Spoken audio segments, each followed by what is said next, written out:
Assalamualaikum warahmatullahi wabarakatuh. Perkenalkan, nama saya Emilia dengan NIM 1821042034. Pada kesempatan kali ini saya akan memaparkan tugas pertama saya dengan mata kuliah aspek hukum jasa konstruksi, di mana tugas pertama saya itu menganalisis Undang-Undang Jasa Konstruksi nomor 2 tahun 2017. Adapun pertanyaannya, yang pertama, apa tujuan dari Undang-Undang Jasa Konstruksi? Tujuannya yaitu bahwa penyelenggaraan jasa konstruksi harus menjamin ketertiban dan kepastian hukum, mewujudkan masyarakat adil dan makmur berdasarkan Pancasila dan Undang-Undang Dasar Negara Republik Indonesia, serta untuk menata sistem jasa konstruksi yang mampu mewujudkan keselamatan publik dan menciptakan kenyamanan terhadap lingkungan yang terbangun, menjamin tata pengelolaan jasa konstruksi yang baik, dan menciptakan integrasi nilai tambah dari seluruh tahapan penyelenggaraan jasa konstruksi. Yang kedua, apakah makna konsep dasar dari Undang-Undang Jasa Konstruksi? Maknanya yaitu penyelenggaraan jasa konstruksi dilaksanakan berlandaskan pada asas kejujuran, keadilan, manfaat, kesetaraan, keserasian, keseimbangan, profesionalitas, kemandirian, keterbukaan, kemitraan, keamanan, dan keselamatan, kebebasan pembangunan yang berkelanjutan, serta berwawasan lingkungan. Undang-undang ini meliputi tanggung jawab dan kewenangan usaha jasa konstruksi dan penyelenggaraan usaha jasa konstruksi. Penyelenggaraan jasa konstruksi yang dimaksud yaitu penyelenggaraan usaha jasa konstruksi dan penyelenggaraan usaha penyediaan bangunan. Penyelenggaraan usaha jasa konstruksi dapat dikerjakan sendiri atau melalui pengikat jasa konstruksi, sedangkan penyelenggaraan usaha penyediaan bangunan dapat dikerjakan sendiri atau melalui perjanjian penyediaan bangunan. Pentingnya pemenuhan standar keamanan, keselamatan, dan kenyamanan pada bangunan jasa dan atau penyediaan jasa. Pembinaan yang mencangkup penetapan kebijakan, penyelenggaraan kebijakan, pemantauan dan evaluasi, serta penyelenggaraan pemberdayaan terhadap pemerintah daerah. Selain itu, diatur tentang pendanaan, pelaporan, dan pengawasan. Ini mengedepankan prinsip dasar musyawarah untuk mencapai kemufakatan. Pertanyaan yang ketiga yaitu sejauh mana peran mahasiswa dan masyarakat dalam melaksanakan Undang-Undang Jasa Konstruksi.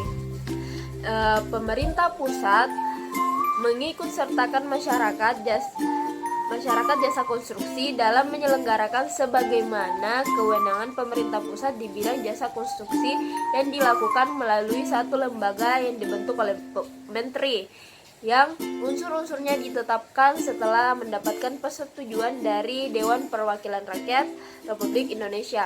Sejauh ini, di mana masyarakat menjaga ketertiban dan memenuhi ketentuan-ketentuan yang berlaku di bidang pelaksanaan konstruksi, mahasiswa turut mencegah terjadinya pekerjaan konstruksi yang membahayakan kepentingan umum, serta melakukan demo apabila ada pembangunan ilegal yang terjadi, serta penyelenggaraan peran masyarakat jasa konstruksi, di mana masyarakat yang mempunyai kepentingan dan atau kegiatan yang berhubungan dengan usaha pekerjaan konstruksi dikembangkan melalui suatu forum yang keanggotaannya meliputi unsur-unsur swasta, yang dimana unsur-unsur swasta ini yaitu asosiasi jasa konstruksi, asosiasi mitra usaha jasa konstruksi, lembaga konsumen, dan organisasi kemasyarakatan yang terkait, serta unsur pemerintah. Pelaksanaan pengembangan jasa konstruksi dilakukan suatu lembaga yang independen dan mandiri, yang beranggotakan wakil-wakil asosiasi perusahaan, asosiasi profesi jasa konstruksi, pakar, dan perguruan tinggi serta pemerintah. Pertanyaan yang keempat yaitu Menurut Anda, adakah ruang yang memungkinkan adanya celah pada Undang-Undang Jasa Konstruksi? Sampaikan disertakan dengan solusi yang dapat Anda berikan gunakan teknik analisis SWOT. Untuk menjamin keberlanjutan proses penyelenggaraan jasa konstruksi, Undang-Undang Jasa Konstruksi mengatur bahwa terhadap adanya dugaan kejahatan dan atau pelanggaran oleh pengguna jasa atau penyediaan jasa, proses pemeriksaan hukum dilakukan dengan tidak mengganggu atau menghentikan proses penyelenggaraan jasa konstruksi.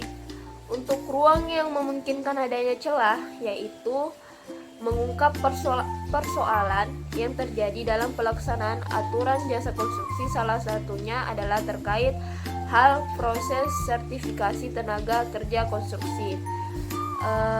Penyimpanan atau yang celah yang bisa terjadi dalam undang-undang ini, yaitu proses sertifikasi tenaga kerja konstruksi.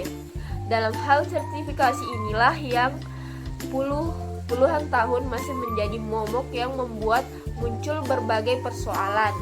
Urusan terkait hal sertifikasi memang ini tidak salah untuk ditangani dengan cepat karena menjadi sebuah kewajiban yang disyaratkan undang-undang tersebut. Hanya kurangnya adalah belum dibarengi dengan penekanan dan penguatan atau dukungan terhadap kewajiban pembinaan berkesinambungan atau peningkatan keprofesionalan berkelanjutan para SDM tersebut. Persoalan kebutuhan sertifikasi ini ujungnya membuat banyak langkah kontraproduktif yang dilakukan pabrik sertifikat. Obral dan jual beli sertifikat dianggap sebuah kewajaran yang diterima oleh publik. Padahal jelasnya membuat sistem menjadi rusak. Sistem andal yang dibentuk dengan baik yang akuntabel berdasarkan Undang-Undang Nomor 18 Tahun 1999 dan aturan turunannya menjadi tersisihkan dan kalah. Ini semua terjadi banyak pihak yang melakukan pembiaran terhadap hal jual beli dan obral sertifikat tersebut. Ada kesan kegiatan malpraktik ini sengaja dilindungi oleh pihak-pihak yang menarik keuntungan finansial karena memang bisnis pembuatan sertifikat merupakan bisnis yang menguntungkan pasarnya juga saat menjanjikannya. Bahkan beberapa organisasi terkait jasa konstruksi baik secara resmi atau tidak resmi turut serta berpartisipasi melakukan kegiatan malpraktik ini. Untuk membuktikan dasarnya sangat mudah. Yang belum pernah dilakukan adalah menindaknya karena kerja mereka sangat rapi dan terkoordinasi. Sebenarnya yang menjadi dasar utama mengapa hal ini terjadi adalah karena aspek supply demand yang tidak seimbang. Hal kebutuhan tenaga kerja konstruksi bersertifikat yang tinggi untuk digunakan sebagai syarat dalam pemenuhan legalitas pendirian badan usaha, termasuk untuk melaksanakan pekerjaan, akhirnya memunculkan peluang dalam bisnis penerbitan sertifikasi atau sertifikat. Akan tetapi problem ini sayangnya dalam Undang-Undang Nomor 2 Tahun 2017 tentang Jasa Konstruksi ternyata belum menyentuh hal yang mendasar dalam mengatasi persoalan proses sertifikat ini.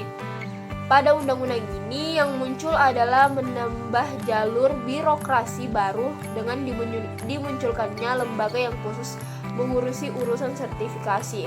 Pada pasal 71 dan yang bisa membentuk LSP hanya dua cara. Yang pertama bisa dibentuk oleh asosiasi profesi terakreditasi dan yang kedua dapat dibentuk oleh lembaga diklat yang memenuhi syarat sesuai ketentuan perundang-undangan.